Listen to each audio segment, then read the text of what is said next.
상반기 REC 시장을 검토해 보고 그 동향을 토대로 하반기 또는 미래의 태양광 시장에 대해 조망해 보는 시간을 갖도록 하겠습니다. Renewable Energy Solar News. 여러분 안녕하세요. 태양을 먹고 사는 카오타 솔라파크입니다. 오늘부터 약 3회 정도에 걸쳐 상반기 REC 시장을 검토해 보고 그 동향을 토대로 하반기 또는 미래의 태양광 시장에 대해 조망해 보는 시간을 갖도록 하겠습니다. 전문성이 미약한 주제 넘은 소견일 수도 있습니다만 그냥 참고 삼아 시청을 해주시면 감사하겠습니다. 자, 그럼 한번 볼까요? 자, 이 표를 보십시오. 이 표는 지난 상반기에 전력 거래소를 통해 거래가 된 2022년 상반기 REC 거래 동향입니다. 모두 아시다시피 REC는 일주일에 화요일과 목요일 2번 에너지공단을 통해 경쟁 입찰 방식으로 거래가 되지 않습니까? 그 데이터를 기록하고 검토하는 습관이 몸에 배어 있는데 그 자료가 이번 분석에 큰 도움을 주고 있습니다. 물론 반드시 입찰을 통한 계약 거래에 한정되지는 않습니다. 장기 계약을 통한 거래 방식은 매주의 거래량에 포함되지 않습니다. 따라서 매월 현물 시장의 거래 동향을 통합 포털 데이터를 통해 확인하여 합계에 포함하였습니다. 일단 매년 거래량을 추이를 볼까요? REC는 2018년부터 꾸준히 증가를 해왔는데 지난해에는 전년도에 비해 그 증가폭이 둔화된 것을 알 수 있습니다. 이유가 참 궁금합니다. 지난해에는 매년 1%씩 증가하던 의무 공급량을 2%씩이나 상향을 하여 전체 에너지 비중 중 재생에너지를 8%에서 10%로 상향하여 REC 증가폭이 상당히 클 것으로 예상을 했었습니다. 하지만 그러지 못했는데 그 이유는 크게 두 가지로 분석을 할 수 있습니다. 첫째는 신재생에너지 발전의 양적 증가가 기대에 현저히 미치지 못했습니다. 자, 이 표를 보세요. 본 표는 2021년 에너지 통계 연보인데요. 정부의 많은 노력에도 불구하고 발전량이 2018년 이후 점차 감소하고 있음을 알 수 있습니다.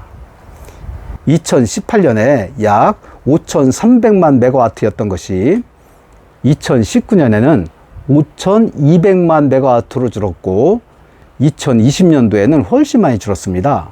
4,300만 메가와트, 즉 1,000메가와트 가까이 감소를 했는데 기업들의 의무 공급량은 오히려 증가를 했지요.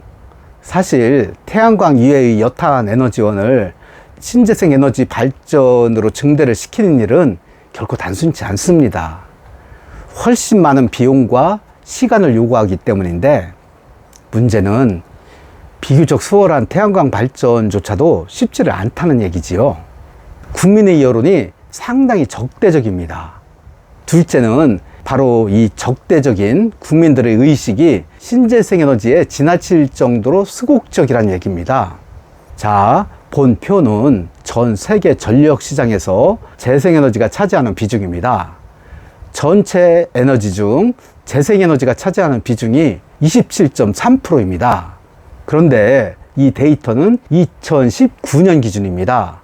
정확한 데이터로 에너지 공단에서 발행한 백서 기준으로는 이 데이터가 가장 확실한 거라고 할 수가 있지요. 그러니까 지금은 훨씬 상승했다고 볼 수도 있습니다. 그렇다면 한국은 어떨까요? 자, 이 표는 지난해 10월 10일 중앙일보가 보도한 자료에서 발췌한 표인데요. 신재생에너지의 발전 설비는 17.3%에 달합니다. 하지만 발전 비중은 7.7%에 불과합니다. 여타한 에너지원에 비해 그만큼 비용이 많이 들어간다는 결론이지요. 그만큼 효율이 떨어진다는 얘기인데 세계 시장 평균 27.3%에서 20% 가까이 빠진 숫자입니다. 그러니 요즘과 같은 기후 위기를 겪고 있는 유럽 국가들이 한국을 어떤 눈으로 바라볼까요? 최근에 유럽 대륙의 고온 현상으로 상당히 많은 사람들이 죽고 있다는 그런 보도를 여러분도 익히 보셨을 것입니다. 어쩔 수 없는 반도체 시장이라면 몰라도 한국의 무역시장 과연 이대로 괜찮을까요? 요즘 REC 가격이 제가 기대했던 수준으로 움직이고 있습니다. 오늘 오후 4시 10분경 REC 평균 가격이 58,569원이군요. 지난달 평균 가격 55,606원보다 5.33%가 증가한 금액입니다. 이렇게 지속적으로 증가를 하는 추세입니다. 하반기 시장 1 REC당 10만원 돌파. 왜냐고요? 지금 기업들의 의무 공급량이 절대 부족한 상태입니다.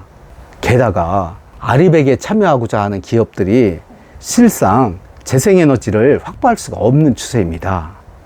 그렇다면 재생에너지 시장이 어떻게 확대가 될까요? 눈에 불을 켜고 재생에너지 확보에 심혈을 기울이고 있다는 사실을 저는 숱하게 보고 있습니다.